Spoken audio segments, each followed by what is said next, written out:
Hello, I'm Shane, and this is an intermediate lesson on chord switching. How to get better at switching between chords. This lesson can apply to any chords, and I'm going to use G and C. Specifically, G like this with the second finger and the third finger here and the pinky on the bottom, and C like this. The reason I'm doing this is because it allows me to switch these two fingers and just drop them straight down, but it gives me a little challenge in that I have to switch the pinky and the first finger. So you go from this chord to this chord. What is the problem that many people face? Well, in teaching, what I've seen often, pretty much with everybody, and myself included, is that you get going, you start learning the chords, you can kind of get the fingers down, you're switching, and then being able to move smoothly and evenly between the chords becomes more challenging than you might think. Specifically, what happens is people will play the first chord and get it really good, and then they'll have a little pause, and they switch over to the other chord, which is fine initially, but when you're trying to play a song and playing along with somebody else, even a little tiny bit of that delay makes it so that you're not in the song and then you're messing everybody else up. So how do you fix that? First thing is know that oftentimes when you're practicing by yourself, you won't even know that you're doing that delay. It just happens and you won't notice it. So using a metronome really helps. What do you do with the metronome? And even if you don't have a metronome, what do you do first? The very first thing you do is you slow it way down, way slower than you think you need. So for example, I have this metronome set at 60 beats a minute. That's one beat every second. And you'll find that when you play really slow, that it's actually harder than you think it is. Playing slow is by itself has its own challenges. If you can make the switches at a super slow pace, then you can speed up a little bit. The trick, of course, is the gap between the two chords. So here is an example. Just setting up the metronome. So this metronome, this is at 60 beats per minute. 2, 3, 4.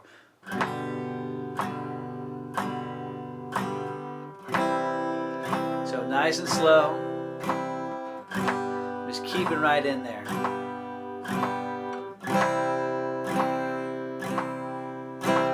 But what is it that I'm paying attention to that would help you? The thing that you have to watch for is that when you're making that switch, you have to give yourself enough time between the 1 and 2 and 3 and 4 and every beat, 1, 2, and 3, you're hitting and letting that chord ring through those. But on that fourth beat, you have to drop that last little piece of the chord to get to the next chord on time. So it's 4 and 1. So I'm actually, instead of going 1 and 2 and, where you let the chords ring, I'm actually dropping the last bit of that chord. 1 and 2 and 3 and 4 and, that gives me the time. On that and, I'm flipping over to the next chord. So that's the first thing, is get ahead of the chord that you're moving to. The second thing is, again, going really slow and getting it down so that you can do it perfectly at one speed, say at 60 beats per minute, or even less than that. Then you speed it up to 70, get it perfect. Speed it up to 80, get it perfect. Speed it up to 90. As you get faster, you speed it up by 5, so 95, 100, 105.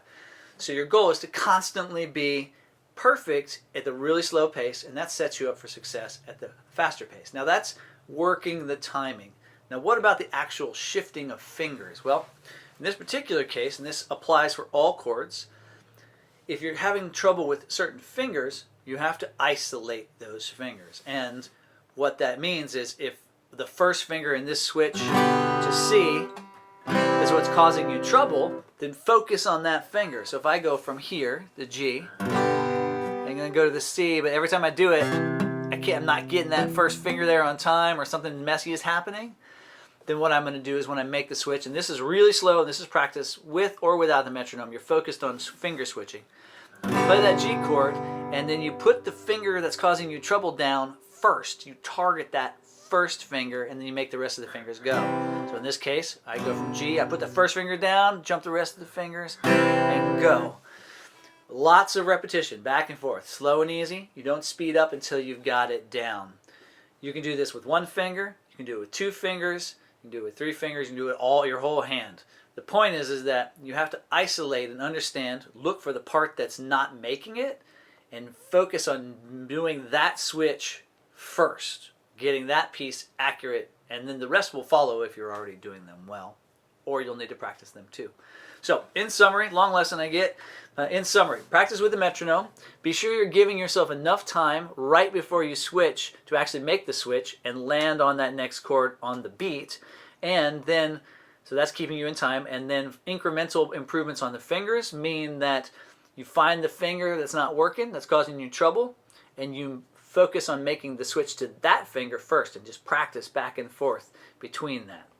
All right, I hope this helps. Feel free to leave some comments. Let me know how I can improve this. Let me know if it helps you. If there's a button to push that makes it so you like this or subscribe to this or whatever it is that social media needs you to do. Of course, I appreciate it if you push that button, but you don't have to. I hope this helps you out, and I'll put up some more. Have a good one.